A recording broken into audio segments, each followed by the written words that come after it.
আসসালামু আলাইকুম। সবাই কেমন আছেন? ঈদের পর আশা করছি সবাই ভালো আছেন। আমরাও ভালো আছি আলহামদুলিল্লাহ।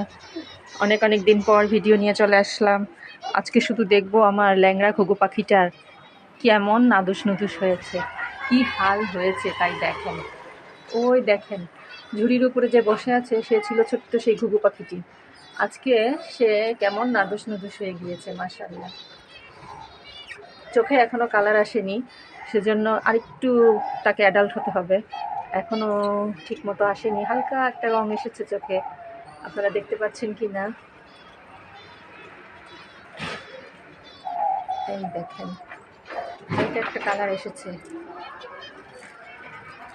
আর কিছু দিনের অপেক্ষা, তারপরেই একে আমি জোড়া দিব, ডিম বাচ্চা করব। আর এই দেখেন, এরা শুধু ঘরই বানাচ্ছে। নতুন আমার ঘুঘুর জোড়াটা শুধু ঘরই বানাচ্ছে আর ভাঙছে, পছন্দ হচ্ছে না। ওই যে নারিকেলের ডাব্বার মধ্যে বসে আছে। তারা এখন প্রাকৃতিক দৃশ্য দেখছে। একদম ওখান দিয়ে পুরো রাস্তাটা দেখা যায়, এই পুরা রাস্তা দেখা যায় এখান দিয়ে। এই ফাঁকা দিয়ে তারা পরিদর্শন করছে।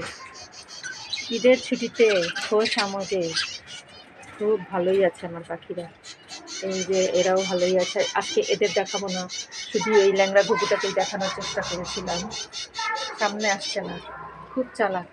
এতক্ষণ ডালে বসেছিল, যেই আমি ক্যামেরা ওপেন করেছি চলে গেল ভিতরে। ওই যে,